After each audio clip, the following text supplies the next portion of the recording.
Hi, I'm Stijn, and I'd like to invite you on a journey of becoming human again. This podcast explores what truly makes us human beyond money, beyond success. What can we learn from a cult leader, a chef, a stand-up comedian, or the CEO of a global enterprise? Each episode offers fresh perspectives to help you live and lead with more depth, authenticity, and fulfillment, and ultimately to rediscover what it means becoming human again. Hello, everybody. Today I am really honored to have Timber Hawkeye as my guest in the podcast from the Buddhist Bootcamp. In our podcast, Becoming Human Again. And thank you so much for being here, Timber. Really honored to have you in my show. Thank you for the work you do in the world. I appreciate it. And well, I got to know you, Timber, through your first book, The Buddhist Bootcamp. This one. I don't know if you have. But that's the Dutch version, yeah? Yeah, it's the Dutch version, and I found it on a flea market. From time to time I go to flea markets, and I think it's really a beautiful thing, because the book has been in already so many beautiful hands and beautiful hearts, and you can feel the vibe and the energy of what you have written. It has been published in 2013, and since then you have published 2 more books. And I have to look. The second was Faithfully Religionless, and the latest one, Opposite of Namaste. The Opposite of Namaste.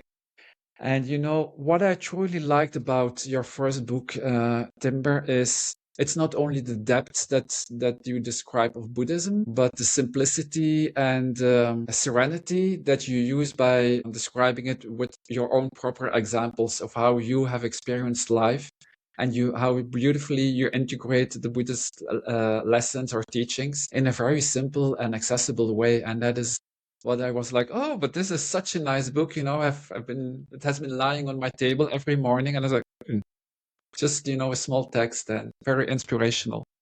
Yeah, every chapter it's so personal because every chapter is a journal entry or a letter that I sent to my friends over the course of 8 years. And then my friend said, why don't you compile all these letters into a book? And I thought, who would want to read that? And she said, that's not for you to decide. You just publish it. Other people will decide if they want to read it. And my only encouragement is, as you said, after people read it, share it with others. Don't keep it on a shelf. It's not a shelf help book. No. So keep passing it on. And it's wonderful to see it translated to so many different languages and reaching people all over. Yeah, exactly. Beautiful. So not only your book is very inspirational, Timber, but also the journey that you made, how it was originated and how it was actually written, and the origin of your own life and the pathway that you took to arrive at this beautiful book and the other books that you have been written. And for the guests, just to tell you, the book has been translated in quite a few languages, available all over the world. And Timber has his own podcast as well that you can listen to, as well as his website where he has monthly blogs, and on his Facebook has more than over 500,000 followers. So I'm really honored to have you here. So maybe Timber, you can explain a little bit about where do you come from, because you were working for corporate firms in the States. Yes. And then suddenly you had a major life shift. So what happened actually there? Well, I had a few major life shifts. I was, like many people, young and in the pursuit of success and career. And I thought, I've got to get a really good job. I somehow ended up working at law firms, first in the San Francisco Bay Area in California. And then I moved to Washington State, which is a couple states over. For those who don't know the US, that's fine. But it was a big shift, not only because it was a change in location, but I fell in love with Seattle, Washington, that area. It's surrounded by mountains and water and nature and trees. It was just so beautiful. But moving there from the Bay Area in California meant taking a huge pay cut.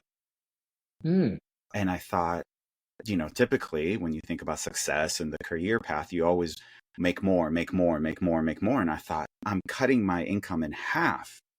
But what turned out was that I was twice as happy because of my surroundings. I was in a place where I can thrive instead of merely survive. So I think that was the first major shift, is that my happiness is not directly related to how much I was making. But if I just shift my thinking to, I just need to make enough, not a lot, but just enough, then there's more to life than just work. And I stayed there for 5 years, again, working prestigious law firm and living downtown and doing all that, and waiting until I clock out to start living my life, to go on a hike, to go play volleyball, whatever it was. And one day, one of the other paralegals at the law firm was celebrating her 30 years at the firm. And the fact that she celebrated 30 years in a cubicle terrified me. Good for her, but I got a glimpse of what my future was going to be like if I don't make a change.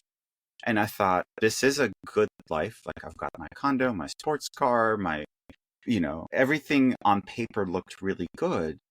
But every day I was waiting to clock out of work so I can start living and enjoy all the beauty around me. And I thought, this isn't living. This is just, in the States, we call those people weekend warriors.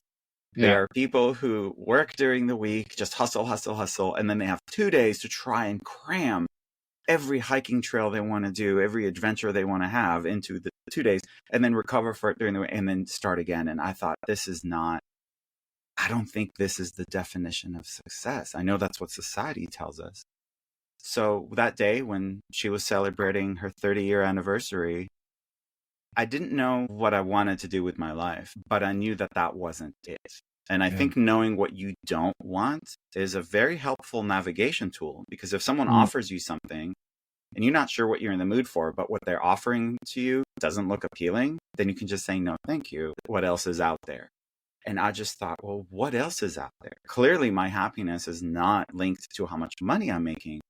So what if I move somewhere where work isn't the focus? What if I move somewhere where being outside is the focus, where being in the sunny weather and the beauty?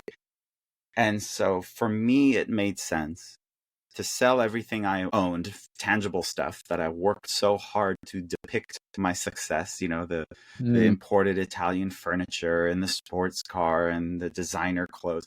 Got rid of all of that. And I moved to a small island where it's sunny all year round, and got a job working part-time, just 3 hours a day. What was that at the moments that you sold everything? What were you feeling, scary or nervous? Of course, I was terrified. So here's the key. People say, oh, that sounds wonderful. And I'm not suggesting that everyone sell everything they own and move somewhere where they don't know anyone and start. That's not what I'm saying. I was scared. I was scared of the unknown, but I was more scared of the known. I was more scared of staying in that cubicle for 20 more years. That scared me more than the question mark. Yeah. So yes, I was terrified. I didn't have a place to live. I didn't have a job. I didn't know what I was going to do, but I knew what I didn't want to do.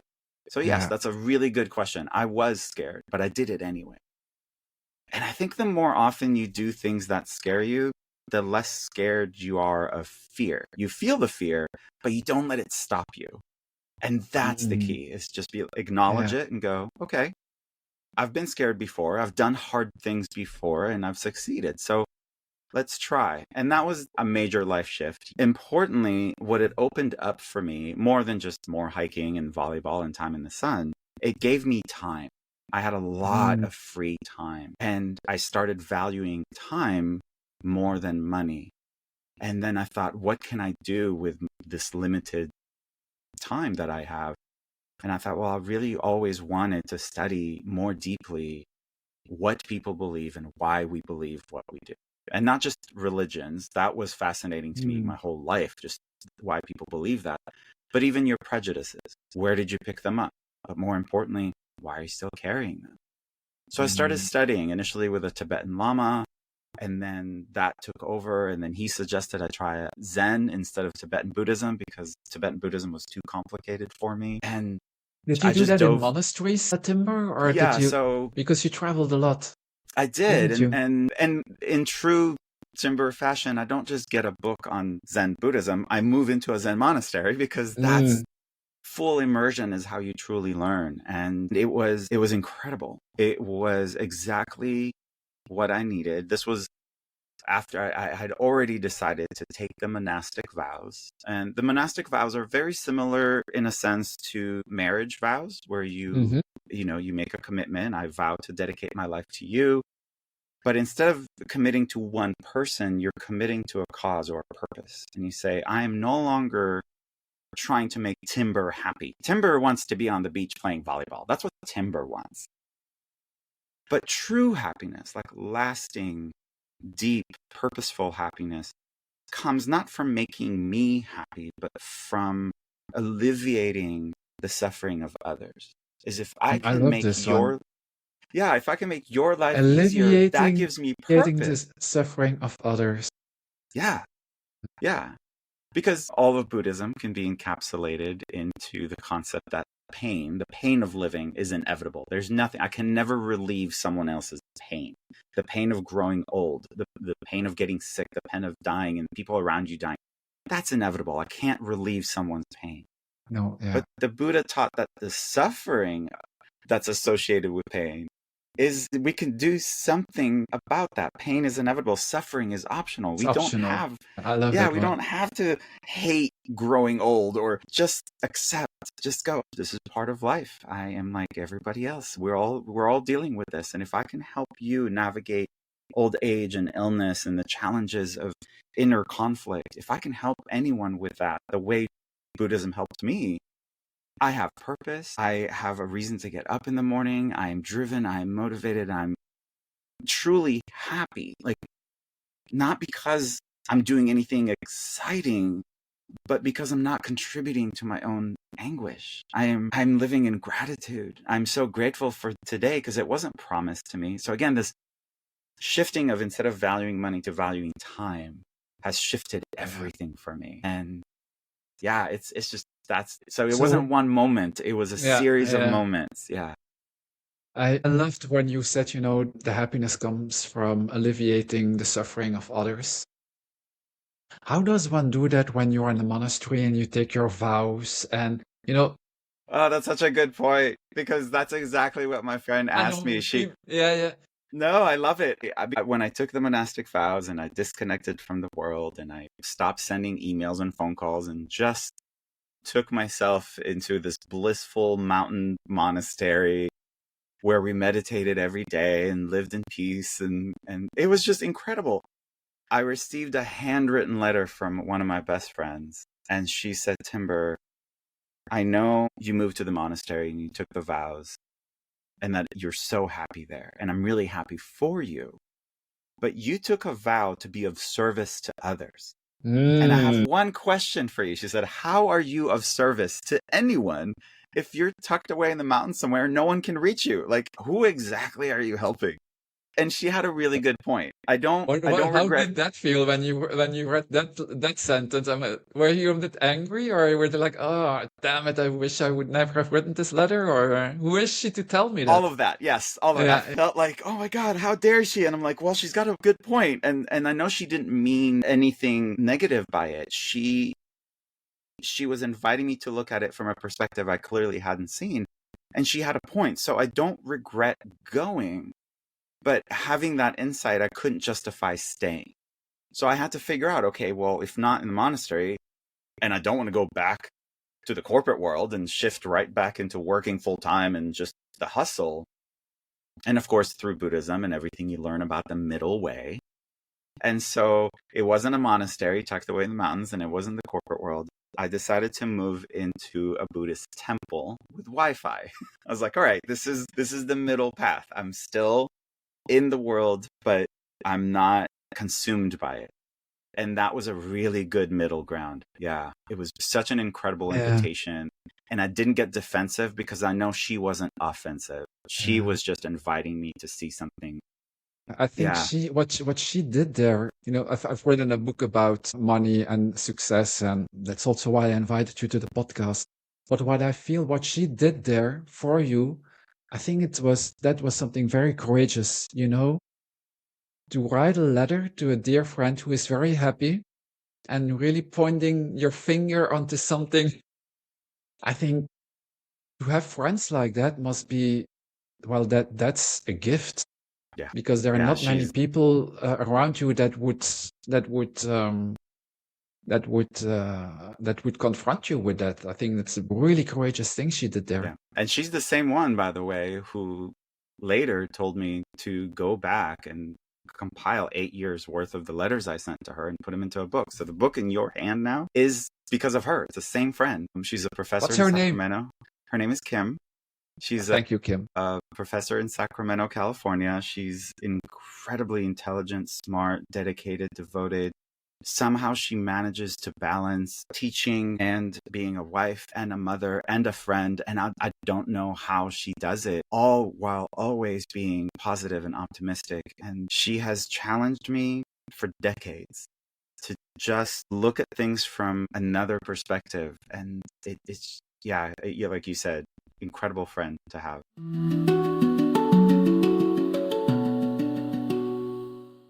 There, this moment that you make a decision to leave your happy, silent, meditative, peaceful life again, probably back into the unknown, not knowing Yeah. what was coming up, and how was that a step up in your life, or how does that feel to go into this unknown, this place of being unknown? So I'm unlike many people in that I love the mystery. I love not knowing what comes next. Yeah. I don't have worst case scenario mentality. Yeah. I think, well, basically, in a nutshell, I treat everything like an experiment. Let's just try it. Let's try almost anything in life. You can move to another city. You can take another job. You could move into a monastery, come back out, decide, does this work for me? It's all an experiment. Nothing is permanent. It's all just, let's try this on. If it fits, great. Again, going back to the restaurant metaphor, someone offers you something. Well, let me try it first. Try it. It's like a buffet, right? You put a little bit on your plate and you're like, this is good. I want more of this. This is not so great. I want less of that. And you kind of create your own. So that's why I said I'm not telling everyone to sell everything they own and move to Hawaii or to leave their families and move into a monastery. I'm not saying that. What I am suggesting is not that we need to do more, but to figure out what are we actively doing that's contributing to our anguish and suffering and turmoil and internal conflict. And if we stop doing that, I truly believe that our state of being beneath all of those is happiness. It's joy. It's complete bliss.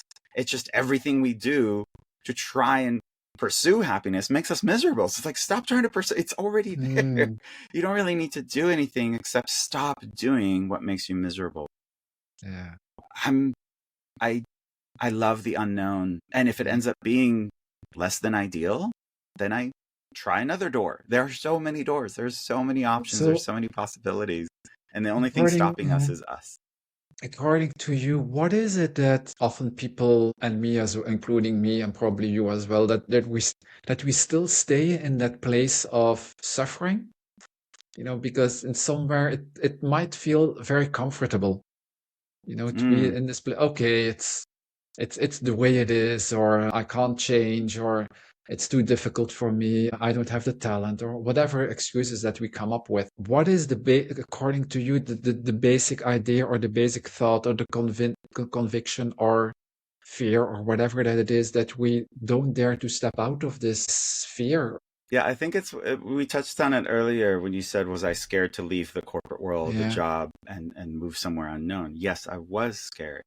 So to answer your question, I think the moment we are more scared or uncomfortable with the known, the more courageous we are to reach for the unknown. And to be really honest, it's all unknown. Even your comfort zone, even your cushy job and your house and your relationship, it's all fragile. It can all end tomorrow. So realizing that the things we're holding on to are imaginary, nothing is secure. Like, you're holding on to an idea. It can all fall apart.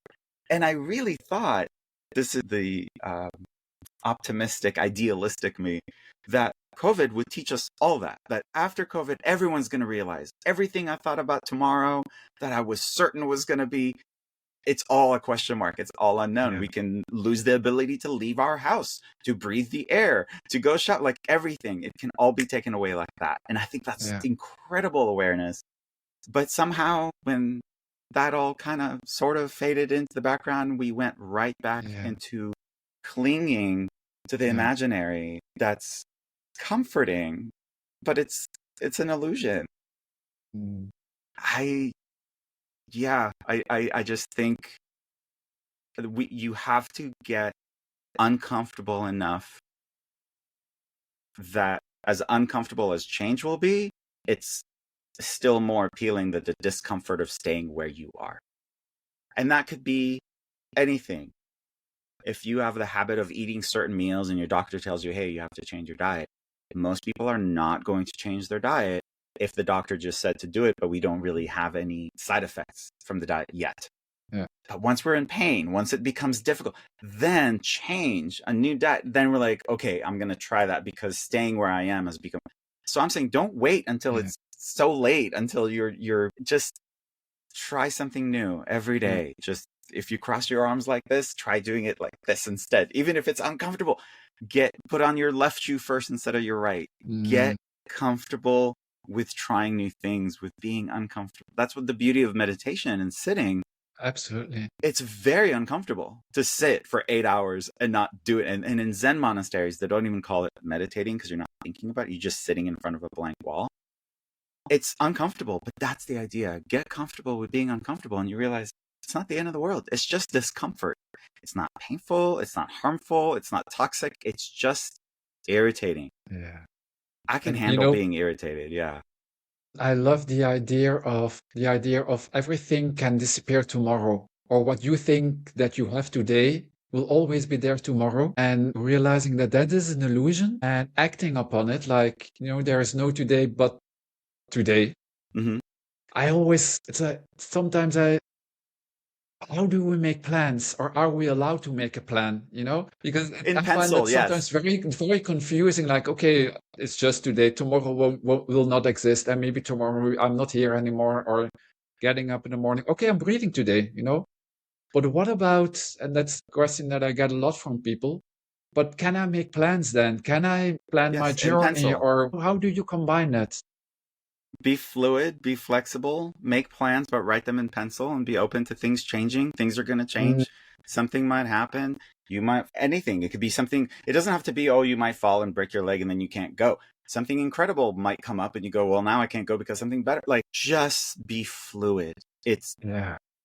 I will admit my spiritual journey personally has been from the rigid to the gentle, because I went through life for a very long time, very rigid. It has to be this way. And if I just stick to the plan, if I just follow A, B, C, D, then I will get to E and I will go to it.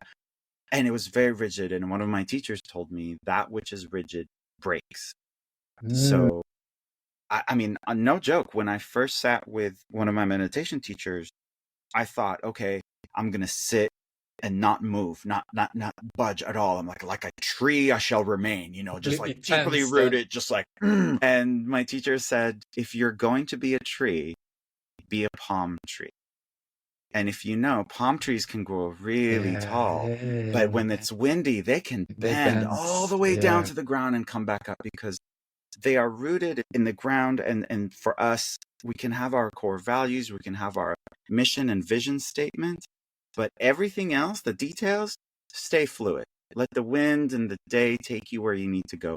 As long as you are rooted in your core values and you're never chasing something that's outside your value system, you're okay. So even now, there's a lot of temptation for all of us. And in a nutshell, Gandhi said that true happiness, is when what you think, what you say, and what you do are all in alignment. They're all in harmony. So the invitation for everything, from the app to the book to the podcast, all of it is to figure out, if you need to live in alignment with your values, what are your values? Determine that for yourself. And if an invitation comes that contradicts your values, it doesn't matter how tempting it is. Following it will only lead you off the path rather than keep you on it. So, what is your most important value, Timber? Authenticity, transparency, vulnerability, all the things that society tells us to keep secret, that is a sign of weakness. I think standing in your truth, I love when you mention authenticity. I've also a chapter on authenticity in my book. What is it for you to be authentic? Because often we use the word so in so many ways that it has lost a little bit of its value, actually, I think. So what is it? What does true authenticity means for you and how does it show? Well, people don't like hearing this, but it is not Come on, being give it a boy. It's Yeah. called Buddhist boot camp for a reason. This is the boot camp part. Basically, don't be a hypocrite. Don't be a hypocrite. If you say that your family is the most important thing in the world to you, act like it. If you say that being compassionate and kind and loving is who you want to be, act like it. Don't say you're kind and then give someone the finger, then you're not being authentic. You're saying one thing and you're doing another, which according to Buddhism creates internal conflict because you're saying one thing, but your behavior says something else. And our actions convey our priorities. So if you want to know what is your authentic self, look at your behavior. That is who you are presenting to the world. So I think, what do I mean by authenticity? Alignment. Being in alignment. I say what I do and I do what I say. And I never say it mean. I just congruence. I think that's the key word, is just being congruent and in alignment. And then you don't have to pretend. There's no mask to put on because you're just who you are. You don't have to think, oh, how should I behave? Should I be kind? Should I lie? Should I tell the truth? If you are confident in your values and in your decisions in life, you don't need them validated or approved by anybody else. You're golden. So I think that's authenticity, just walking the talk. I love that one. One of my masters once said, there are only two things that you can control. It's what you think and what you do, and what you say, and what you speak, and how you act upon it. That's the only thing that you can control. And for the rest, yeah. And so people say, well, of course I was mean to that person. They were mean to me. I'm like, well, that says everything about them. That's who they are. What does that have to do with you? If you are kind, you respond kindly because that's who you are. If you want peace in the world, don't look at other people who aren't being peaceful while they're doing this. Are you peaceful? That's the question. Are you in line with what you claim you want? Or are you saying one thing and doing another? Because you is the only thing you can control. Other people are going to be who they are. Yeah. And that's why I said people don't like hearing it, because it puts accountability, responsibility. It puts all of the cards in your, like, you are responsible for that. And people don't want, they want to delegate it to someone. It's someone else's fault, someone else's job. Like, okay, you can take that responsibility, put it on someone else, do what someone else says. But what you're giving up is your freedom. It's your sense of being. It's your liberty. And if that's a price worth for you, by all means, do it. I couldn't. I did it for a long time. Like I said, I was like, all right, I'll work and I'll present to the world this really, successful version of myself. But at the end of the day, you have to live with yourself. What those other people think is irrelevant. So I'm no longer concerned with other people's approval because I know it has nothing to do with me.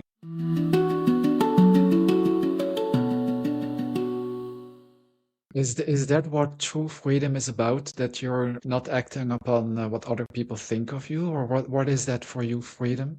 It's not about traveling all over the world. No. True freedom is not, I forget what the quote is like. It's not about, when people think of financially, like being financially free, they think freedom is being able to buy whatever you want. And I think, no, freedom is being able to say no to what you don't need.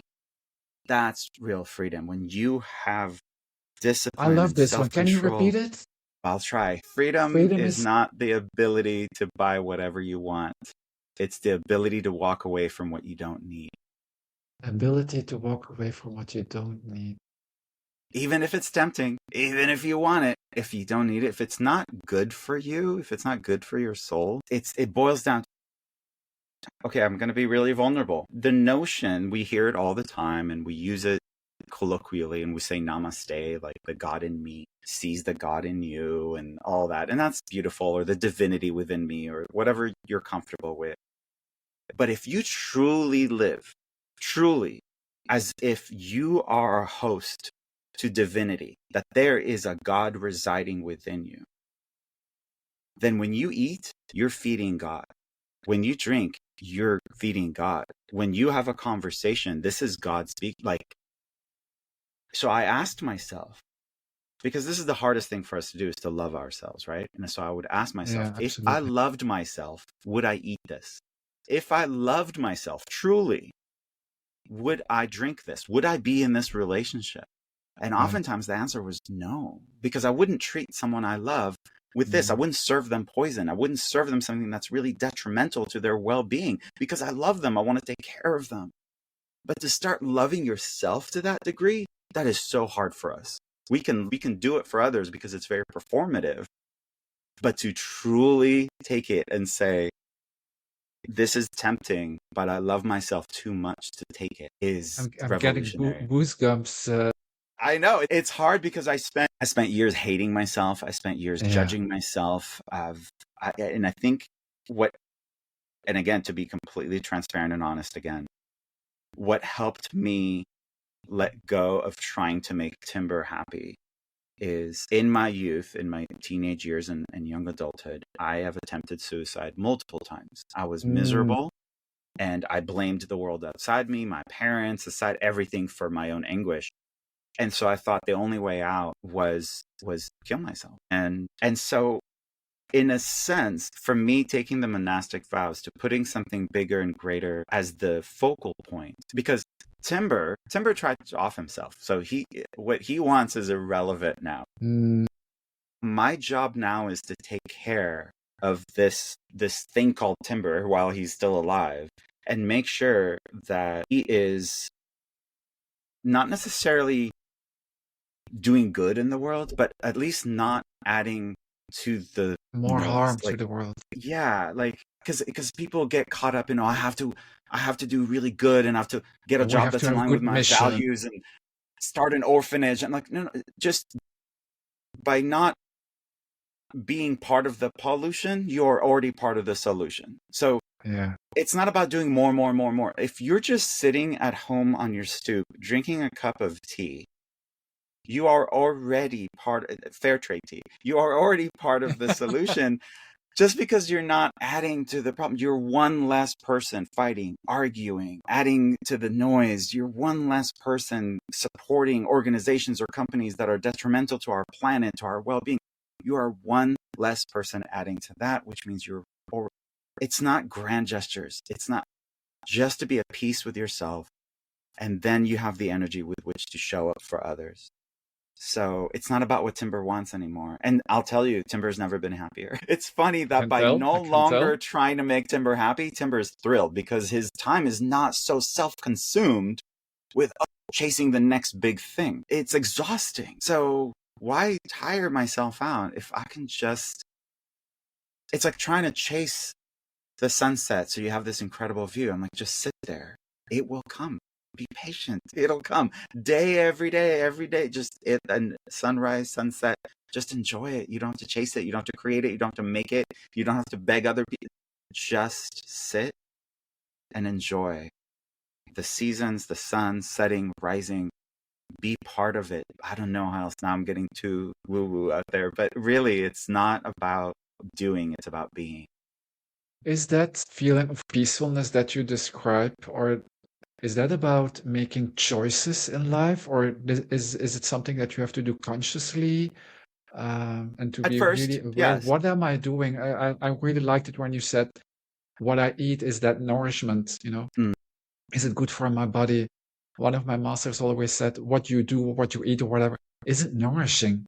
Does it nourish you? Or does it indeed cause pain to your body or to others? At first, it's a conscious effort at first, Mm. because we all Yeah. have many years of doing things differently.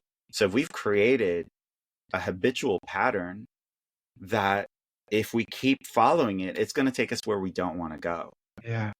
And so at first you feel the impulse to, yeah, I'll have one of those. It's like, wait. I've decided to make different decisions now. Whatever it is, if you don't want to be the angry driver on the road anymore, and somebody cuts you off and you have the impulses to honk the horn and give them the thing. It's like, wait. I don't want to be this Yeah. person anymore. So at first, yes, it's a very conscious effort to go, okay, I'm going to breathe in and out, and I'm going to move over and I'm going to send them on their way in peace. I don't know why they're speeding. Maybe they really have to pee. Like, I don't have to make it. It's like, and we've all been there. And so there's no animosity. There's no ill will. There's just, I totally understand. You do you, I'll do me.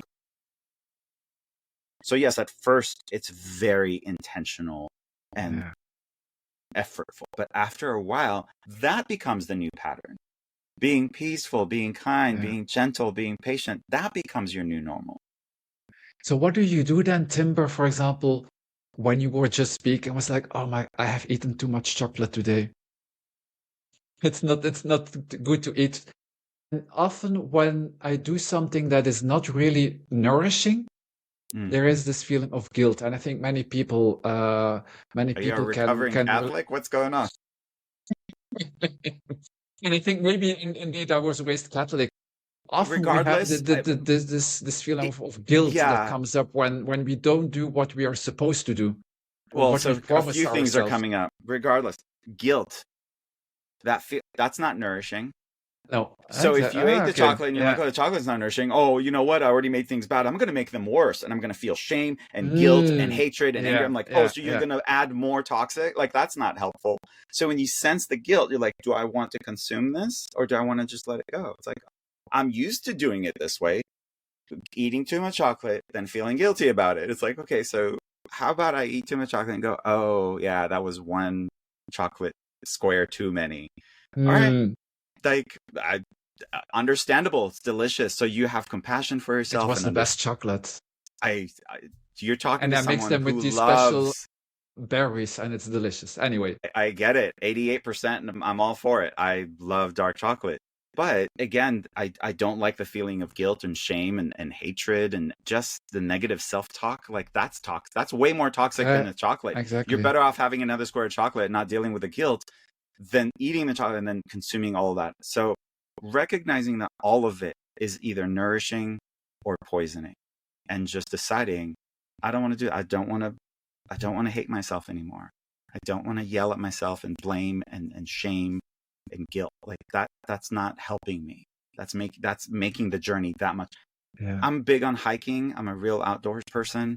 And so I think of all of these things as what we put in our backpack when we climb up the mountain of life. And honestly, guilt, shame, blame, those are too heavy. So at some point we just take down our backpack and we just say, I don't want to hike anymore. Or we just, how can I make my hike easier? Well, take away the things that make it difficult. Take away the shame, take away the self-judgment, take away caring what other people think, and the journey will be so much easier. It's not going to be easy. You're still climbing up a mountain, but it's going to be easier than walking up that path with so much in your backpack. Just let it go. You don't need it anymore. Even if you needed it 10 years ago. I mean, when I was younger, I put up a lot of walls and protections, and I lived with a lot of, and that made sense at the time because I was living in a very toxic, violent environment. But to keep those walls today is not going to keep, it's only going to work to my detriment, not to my benefit. So I can say, thank you, walls, for being there when I needed you, but I don't need you anymore. And just leave them on the path and keep going. Someone else needs them. I don't. So again, there's no. Timber. I love this because it makes you really aware that the past, the decisions that you made in the past, you made it with the consciousness that you had then, and that was that moment, And what you're doing now, it's another choice, it's another decision to make, and to be proud of that you realize that you can make another decision is something beautiful, I think. Yeah. And if someone tries to use my past against me, I think it's really funny because I'm like, that's like trying to rob my old house. Like, I don't live there anymore. Like, that's not me. That's a beautiful one. Yeah, I don't live there anymore.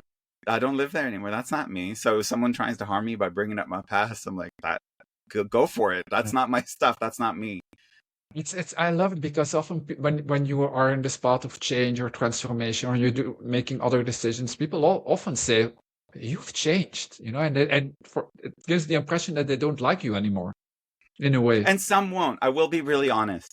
When I took the monastic vows, when I quit volleyball, moved into a monastery, left the corporate world, a lot of my friends were like, I don't know how to relate to this new you. You've changed. I will say many of them, if not most of them, have come back and said, that was our bad. We were so uncomfortable with you changing because it shed light on the fact that you got out of the corporate world, but we still had to go every single day, and we're Wow, still I there. love this. Yeah, And they beautiful. came back and said, you did your thing and we're doing that. And it was us who were uncomfortable. You are just incredibly wonderful and we love you. And I love them. Me doing it had nothing to do with them. Like this, I'm not telling you, you need to quit your job. Like, you do it. When I see people climbing up the corporate ladder, I'm like, oh, I totally relate. Like, I get it. When I see someone smoking a cigarette, I don't judge them. How dare you? There's divinity inside of you. Don't you know? It's like, dude, you used to smoke. Shut up. Like, they need to go through what they're going through until the moment they are ready to stop. And when they stop, when they are ready, nothing will get in their way. They're gonna just do it. But if they try before they are ready, they're setting themselves up for failure. So just honoring everyone's journey and where they currently are on their journey. Yeah.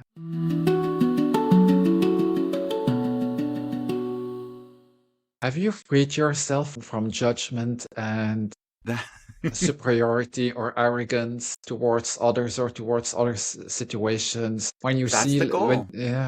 That's the goal, is non-judgment day. Yeah. However, we're all patterns of behavior. So when I notice judgment, I don't get mad at myself. I'm like, oh, you just judged someone. And I remind myself, one of my mantras is, the only thing you know for certain is that you don't know anything for certain. So I don't argue with anyone about anything. I just listen. So there's no superiority complex. I don't think I'm better than anyone else or worse than. We're all in this together. We're all trying to figure out how to get through this with as little difficulty as possible, or how to face difficulties with as much grace as possible. Yeah, there's no matter what someone does, everything we do is because we think this is going to lead to me being happy. So when I watch someone do something, even if I think it's horrible and terrible and harmful, I go, they're a person and they're doing this because they think this is the way to happiness. I can't convince them otherwise. I need to just let them. And when they realize, oh, this is not the way to happiness, they will change their ways. Not because I told them to, but because they realized, oh, I made a wrong turn. There's no superiority. I might be heading in the wrong direction now. That's why I'm like, don't follow me. I'm just trying to figure this out. Yeah. I think it was Stephen Batchelor. He wrote Buddhism Without Beliefs and Confessions of a Buddhist Atheist. And he said about the word path, we often use it to describe a spiritual path or life path. He said, picture a path through the forest. When you're in the forest and you see a path, sure, you can follow it. But what the path means is that someone has walked there before you and removed all the obstacles. And it's very appealing because it's got no obstacles. It's a clear path. The problem is that path will take you to where they went. And that may not be where you want to go. So sure, you can take it because it looks easier. But if it takes you away from where you want to be, it's not easier. You're going in the wrong direction. So if you encounter an obstacle on your path, that doesn't mean you're on the wrong path. It means removing that obstacle is a skill you need to learn so you can keep going. And the next time you see it, you're like, oh, I've been here before. I know how to do this. So don't follow me. Trailblaze, create your own path. Go where you want to be, not where I went. I think it's the third time I've said it just in this conversation. Don't sell everything you own and move to an island. So many have done that and are unhoused now and having really difficult times because they didn't think it through. They just tried to follow someone else's path. No, not their way. Yeah. So core values, let that be your guide. Like, figure out what is my moral compass, because your north may point differently to mine. And I will go as far as to say, you and I probably have very similar core values. But I will also say they are very likely not prioritized the same way.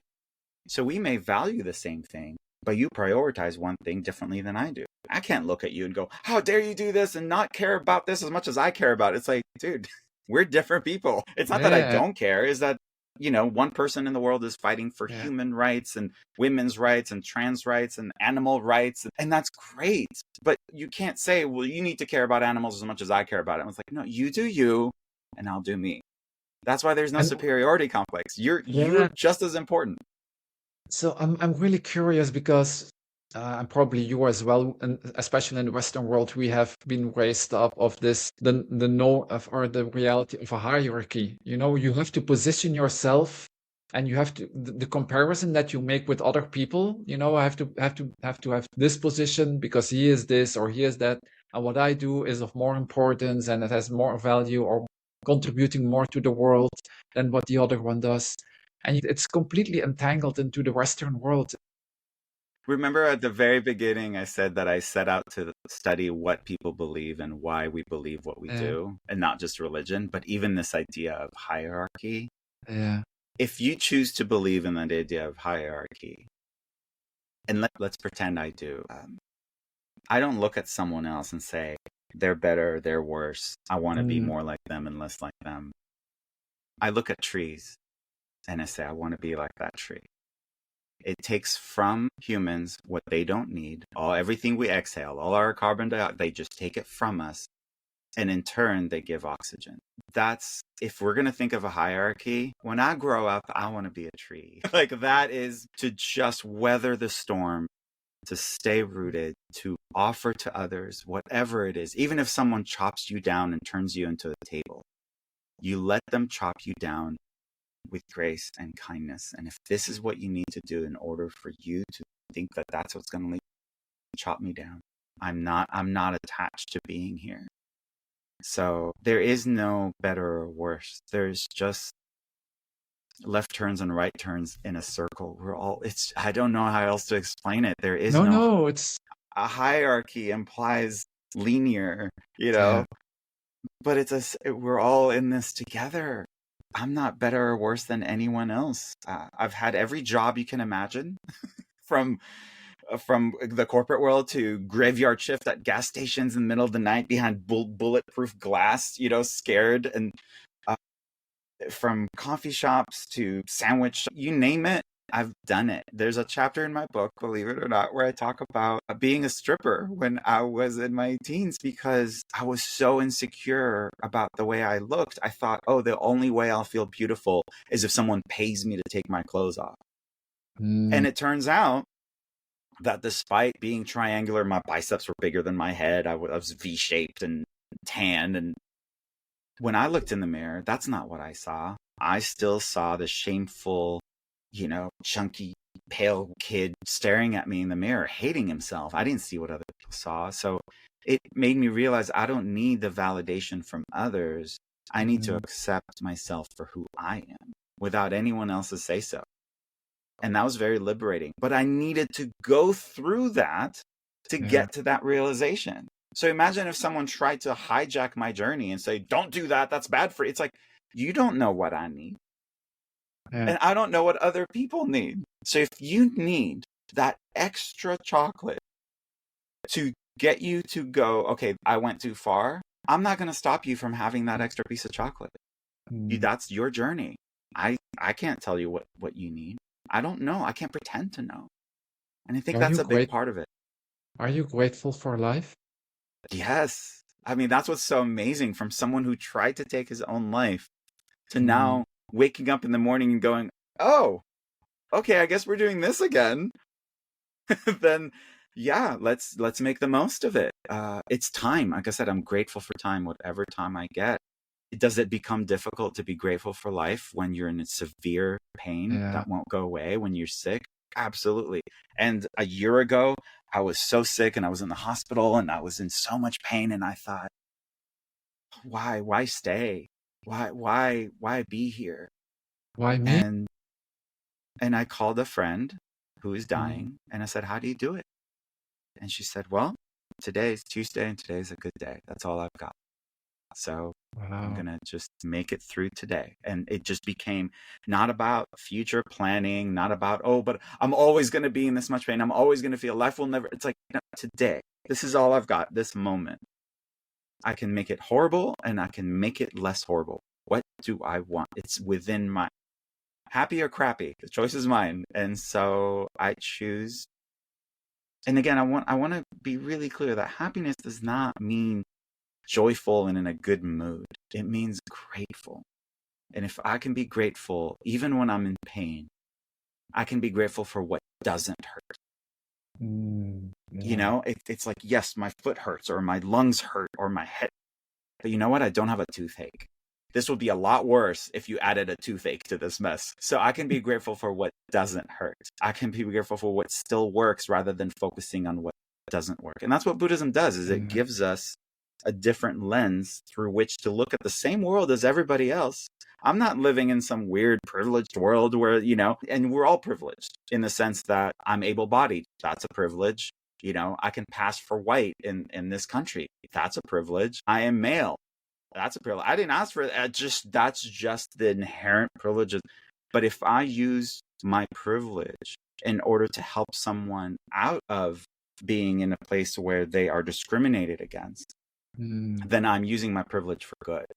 If I'm able-bodied, but I make sure that all public spaces have wheelchair ramps, because it's my job to fight for that. I don't need to wait till I'm in a wheelchair to then go, why isn't it? Like, does that make sense? Like, while we are check your privilege and go, how can I use the gifts that I have, the breath, the life that I have to help someone else? That's why I think I look at trees. I'm literally looking out the window at trees and I'm like, I want to be you someday. Just offering shelter for those who need it, offering oxygen for those who need it, and only taking how much I need, no more. That's a big part of it, because Buddhism really focuses a lot on doing away with greed. And so when it rains, the tree says, okay, I need this much water for my roots, and then I'm going to let the rest seep through, because there are other beings in life that need this water. I can't hoard it all to myself. If I do that, can you imagine if a tree would do that? The tree would die. It would drown in its own. Yeah, exactly. Exactly. And I think that's what we're doing. We're dying inside because we're only caring about ourselves. Yeah. Take what you need. I'm not saying live in severe poverty. Take what but nothing more. If you don't define what enough means to you, you will never have it. You will always want more and more. Define what is enough for you. If you don't define what enough is, you'll never have it. You'll never be enough. You'll never have enough. It's all up to you. So, yeah, I know we talked about a lot and uncovered so much. It's just, it's such an incredible journey. And so, yeah, I'm happy to be alive. I have coming to the end of the podcast, Timber. I have just a couple of sentences that I would like you to complete with just one sentence. Oh boy, me limited to one sentence? Good luck. I'll try. Silence brings. Silence winks? Is that what you said? Brings. You just complete. Silence brings. Clarity. Love is. The absence of judgment. Grace is. Irrelevant? When I think of joy, I think of. I'm sorry, grace or race? Grace. Sorry. Grace. I thought you said race is. I was like, race is irrelevant. Well, race is irrelevant. Grace. This is why it's important to double check. Grace is, I think, gentleness and humility. When I think of joy, I think of this moment. If I could tell my younger self one thing, it would be it gets better. I feel truly human when hurt, when I feel pain, emotional or physical pain. It reminds me of my humanness. If I die now, my last sharing to the world would be don't look for someone else to make you happy. It's your job. Thank you. Thank you. That was tough. You passed. Oh, good. I was very concerned with impressing you. Timber, I would really like to say a big thank you. Really, I'm really grateful for your honesty, for showing your vulnerability and sharing your beautiful wisdom with us today. Thank you for offering people this platform. I think there are so many messengers out there with the same message, and some people resonate with one more than another. It's not a competition. No. We're both trees in a forest, just offering oxygen to whoever needs it. And I appreciate you so much. Thank you. Where can people find you, Timber? There's an app, the Buddhist Bootcamp app. It's a free app with daily inspiration. And I share monthly food for thought that I spend an entire month writing one email, and it gets worked and reworked and reworked. And then we have monthly discussions online over Zoom with people from all over the world who join in, and we unpack that food for thought, because we need to learn how to implement the teachings into our daily lives. Because if all I do is inspire people, that's just entertainment, and I'm not in the entertainment industry. So Buddhist Bootcamp app, the website, BuddhistBootcamp.com. There's a Facebook page if people still use that. I think people are transitioning away from social media, which is why the app is now so important. And if I may, I would suggest go to the flea market. And maybe you'll find a book, or if you already have the book, sell it to the flea market, give it away, put it in one of those neighborhood libraries. Don't hold on to it. Share it with others. My publishers hate it when I say that, but I really just I hope that for every book someone buys, that 4 people read it. And having said that, even this, I'm not doing it for profit. So when someone does buy a book, another one is donated to the Prison Library Project. Yeah, I wanted to mention the Veteran Health Administration, the Mental Health Association. I'm not in it for me. We're trees in the forest helping those who have very difficult access to fresh air. So if you're in a place of privilege where you can afford to buy a book, please do. Not for my benefit, but because the ripple effects are immeasurable. Yeah. Thank you so much. Let's share just one more last moment of silence.